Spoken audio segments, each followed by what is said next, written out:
how to update resume using ChatGPT.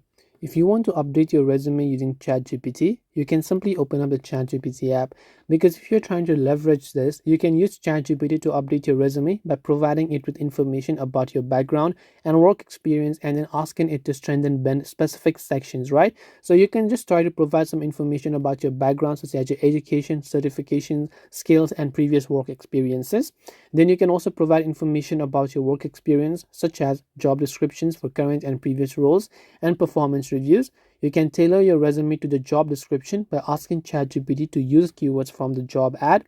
You can copy and paste your resume, and obviously you can always customize. If you're not satisfied with the resume, just give ChatGPT a prompt, a little bit of an idea of what you want and what you're expecting from the resume, and it will be able to provide and fulfill your needs.